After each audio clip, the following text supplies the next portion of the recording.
Guess what? I'm in Dublin now. Planning a trip to Dublin? You are in luck. I'll show you iconic places to visit, fast foods to try, and stick around till the end because I'll show you probably the best Irish pub in the world. Our story begins in Wren Hotel. Believe me, they call themselves an urban nest for a reason. The polite receptionist checked us in early, and the central location made exploring the city a breeze. The prices were relatively good too. In the morning we felt like starting our day with some sweets. And there is no better spot in the whole Dublin than the Queen of Tarts. Sorry, Her Majesty Queen of Tarts. The place was packed with visitors. It's a very good sign. The reason for that is beautiful desserts and aromatic coffee.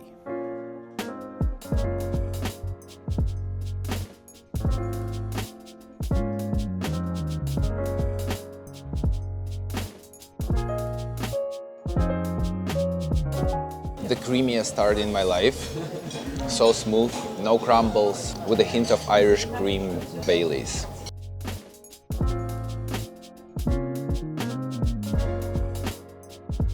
I have never seen such a beautiful carrot cake in my life. A very nice carrot flavor mixed with the walnuts creates an unforgettable experience. If you like to start your day with desserts, you definitely gotta come here.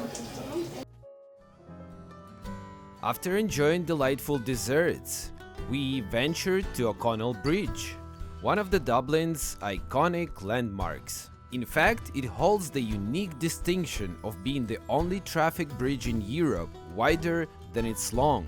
And it makes sense because this bridge is conveniently connected to O'Connell Street, which holds the title of being the widest street in Europe. Then we found ourselves in Temple Bar, which is not an actual bar, it's an area located in the central Dublin. Over here you can wander through the cobblestone streets, visit art galleries, and enjoy the Irish folk music in the vibrant pubs. So we were enjoying the bohemian atmosphere of this lively neighborhood, but the weather suddenly changed. As you see, it's raining outside. That's why we are so lucky to have such a wonderful place, 5 minutes walk from our hotel.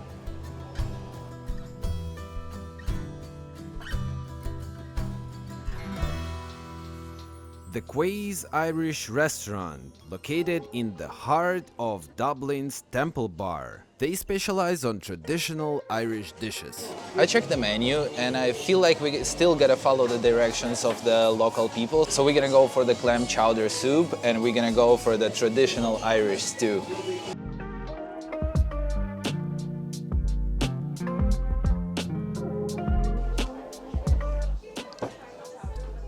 I don't know why, but for some reason, Guinness in Ireland tastes better.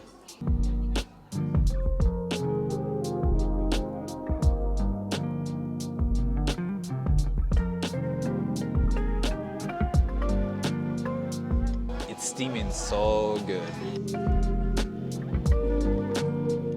This is the creamiest clam chowder I ever had in my life.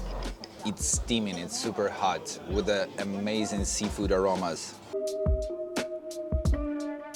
Wow.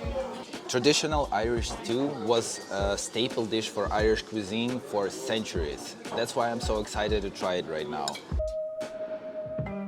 Wow, that is unexpected. The broth is soaked with the lamb flavor. This dish is made to conquer your hunger. Just amazing. I feel like at home. I feel like Irish grandma cooked a dinner for me. It's the best place to be after airport. After an amazing meal, we set out to explore the streets of Dublin. Our journey led us to a Dublin Castle, a historic site with a rich past. The castle's name, Dublin, originates from the Old Irish Celtic term, Dub Lin, meaning the Black Pool. This pool near the castle was where Vikings once docked their ships. Today, it's a beautiful green space. To be honest, what I like the most about Dublin is its people, but I simply had a hard time to understand what they're talking about. Dubliners have their own unique language called Dublinese. It's a delightful mix of Dublin slang and curse words. For example, when they say I'm on the lash, it translates I'm out drinking. And speaking of drinking, we ended up visiting the Peri and Peri cocktail bar. This place boasts a split personality, a traditional boozer on the ground floor and a whimsical lounge upstairs.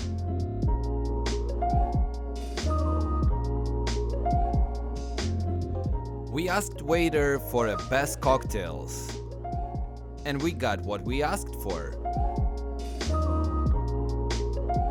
Both of them had interesting tropical flavor combinations and were super easy to drink.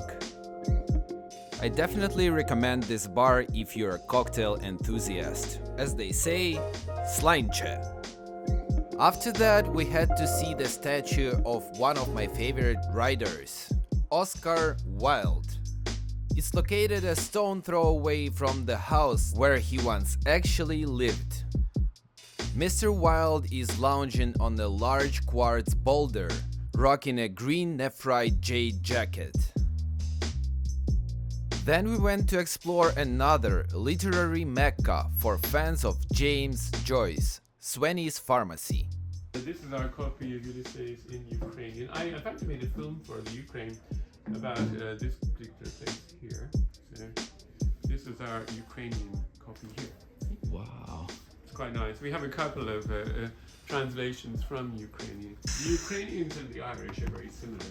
Yes, I would say so. We Like have the same sense of humor, and we like drinking and singing. that's what I noticed. Yeah.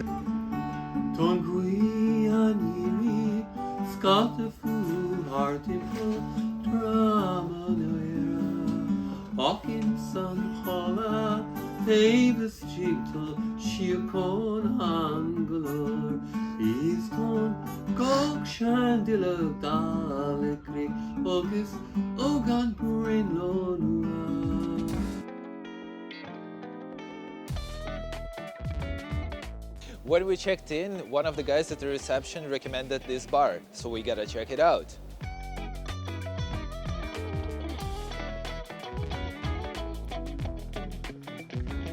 Visitors have praised this pub for the friendly staff, cold pints, and amazing live music.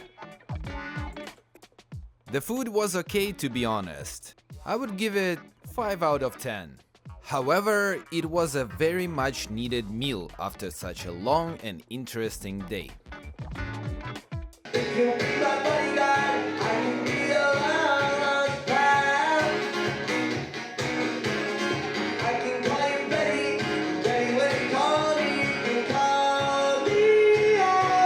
Hey, I hope you like this video so far. If you do, please hit the subscribe button. It really helps me to stay motivated. Thank you. Let's go back to Dublin. We woke up quite late next day because we were still fighting our jet lag. It was already late for breakfast, but it was a perfect time for brunch. That's how we end up in Brother Hubbard. Believe me, this cappuccino tasted even better than it looks like. I ordered the full Hubbard. I think that's how the perfect brunch should look like. The first one will try the famous potato bread. Honestly, I would not call it a bread. I would call it the potato pancake. It's like onion, tastes like potato, tastes like pancake. The traditional Irish sausage. Oh, wow, wow. I never tried the sausage that was so creamy. When you bite it, it's just like a paste, like a meat paste. And what makes it really different, it's like a little bit salty and a little bit sweet at the same time. Honestly, it's one of the best sausages I ever ate in my life. Spicy beans. They're not spicy. They spiced up. I don't know what is that. Very savory, salty, Interesting side dish. I never tried such thing before. It has some toughness to it. I like it. Katerina ordered the harissa chicken sandwich, and it was good as well.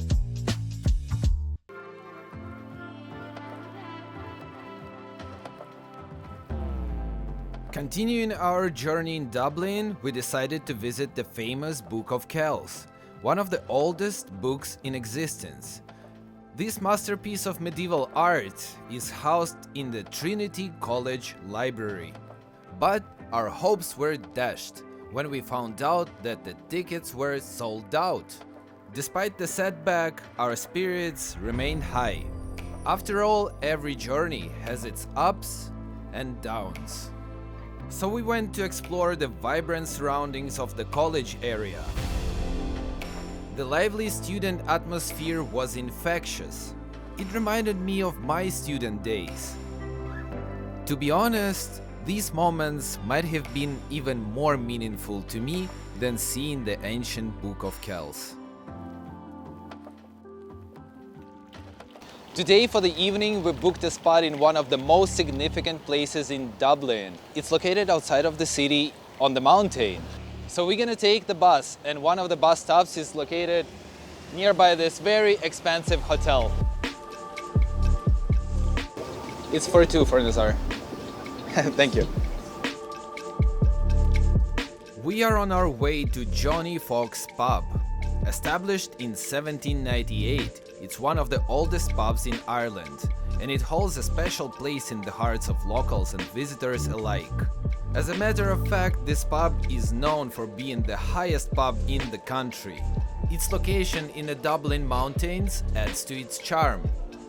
Drinks arrived fast, and they were super delicious. Their menu stars many traditional dishes. For the appetizers, we got Wilde Irish mussels, steamed in cider, onion and garlic cream stock. I asked waitress for additional bread like 3 times. I just wanted to finish the sauce. As well, we had a chance to try a duck pate, served with peppery baby rocket and blackberry chutney. But the real magic began after we finished our appetizers. From Canada? Yay! Hey! From anybody else here? Germany, Sweden, Denmark, Finland, Norway, Bulgaria, Ukraine, Slava, Ukraine. Hey, never. 1, 2, 3, 4. And it's no, hey, never. Hey, never, no more. Hey, over.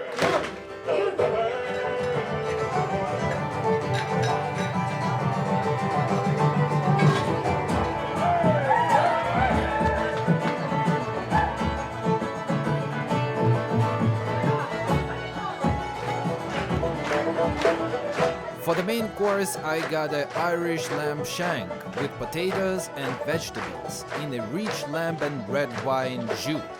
I cannot even imagine for how many hours they cooked it. Literally, it's falling apart.